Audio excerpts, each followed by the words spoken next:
this magnificent country, one cannot help but envision the Wanli Changcheng, the Great Wall. It once stretched like a mighty dragon across 4,000 miles of China. Welcome.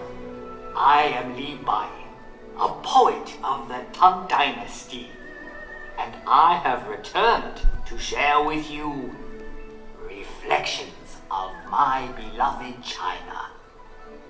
Like this great wall, it winds like a road across timeless landscapes, but one can also find landscapes that are ever changing.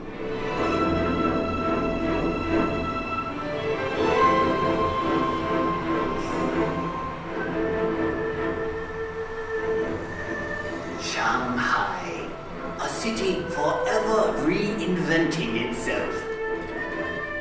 Vibrant, sophisticated, romantic.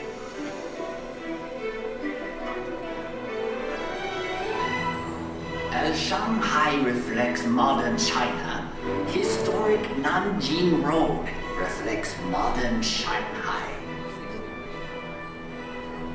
Set your gaze across the Haungpu River, and you will find a new China that reaches for the sky. Yet in this city of East meets West, one can still find treasures of Shanghai's stately European influence. Even in the hectic pace of modern China, there is always time for Tai Chi, a tradition that has endured for centuries.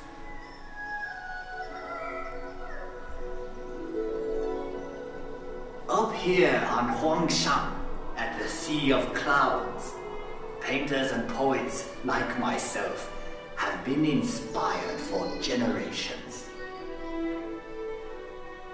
In China, we say, a poem in every painting, and a painting in every poem. We have had a long history. Much of it has been recorded in this fashion.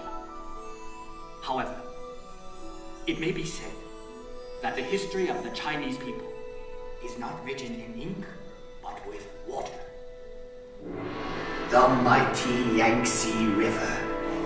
A fellow poet once wrote, "Traveling against the currents of the Yangtze is more difficult than climbing to heaven." That may have been once true, but no longer.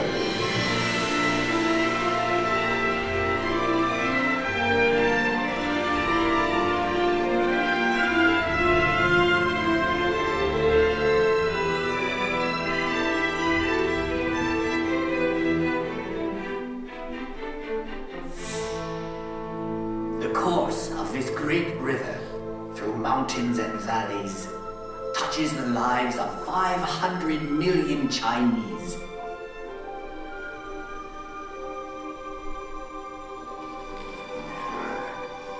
There is no better example of China's harmony with water than Suzhou. This ancient city sits on the longest man-made waterway in the world. When Marco Polo traveled this way, he called Suzhou the Venice of the East. I suppose if I had traveled to Europe, they would now call Venice the Suzhou of the West.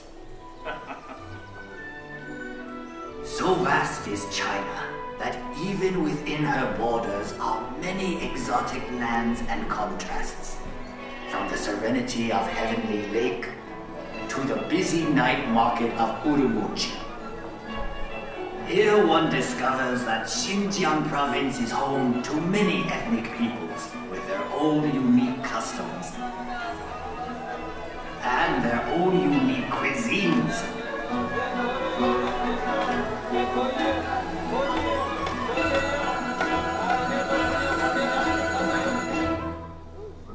Out here in the Gobi Desert, one still finds travelers on the ancient Silk Road, The same road that over 700 years ago brought Marco Polo to these very gates.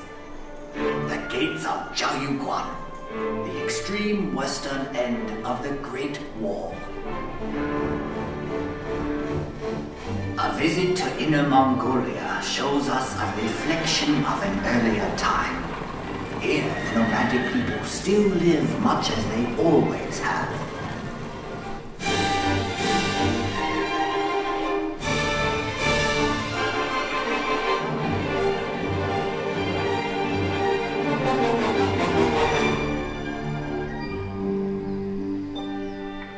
Far to the south is Yunnan Province, home to many of China's national minorities. The cultures of this province are as diverse as the landscape, like the Shilin Stone Forest, one of nature's unique wonders. In the far northeast is Heilongjiang.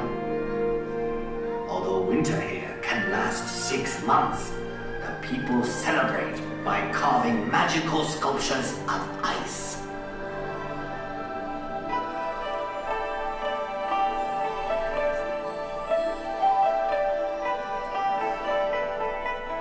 Macao. After 400 years, this exotic land of Portuguese charm is once more within China's borders.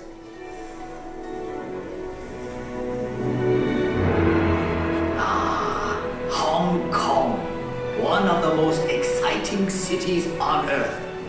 A city steeped in Western culture, but still uniquely Chinese.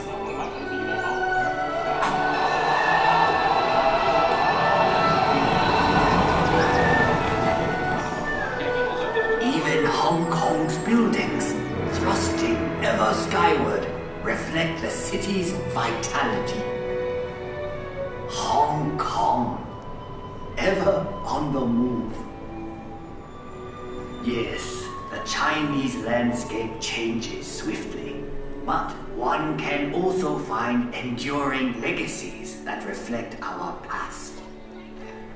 Everywhere one sees our history. Ancient treasures like the 9-dragon screen reflect our traditions. Dragons were a powerful symbol of the emperor's authority. For centuries, the tombs of China's emperors have been watched over by these remarkable warriors of terracotta and these figures of stone. And for 800 years, this intersection of 3 rivers has been protected by a silent sentinel, the giant Buddha of Lishan. One can find a living legacy of China's past in the world-famous Peking Opera.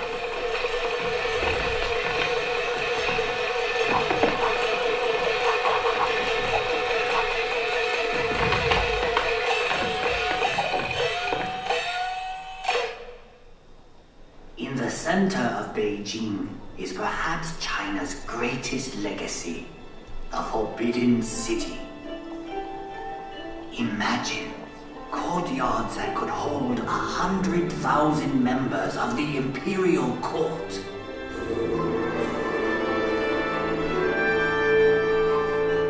For 500 years, this vast walled city was the home of 24 emperors, the sons of heaven. But today, the world can pass through this gate.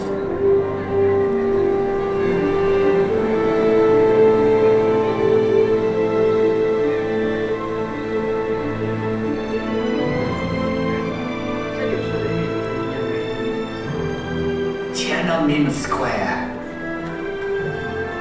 To stand here is to stand at the heart of China.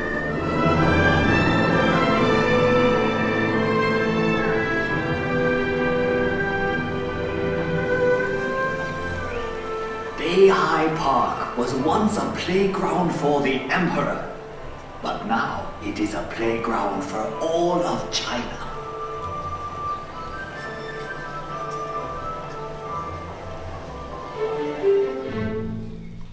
I have brought you to a place of unique beauty called Reed Flute Cave. The same forces that shape these pillars of stone have done a more remarkable job directly above us.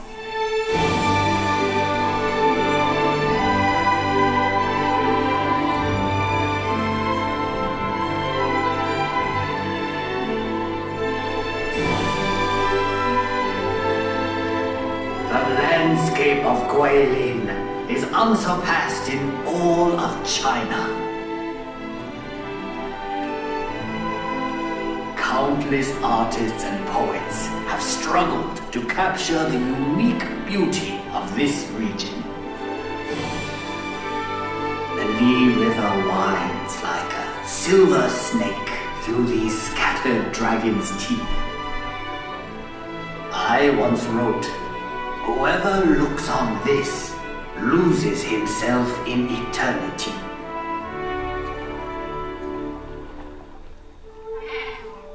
We have seen many reflections of China, but the true face of China can be found in our people.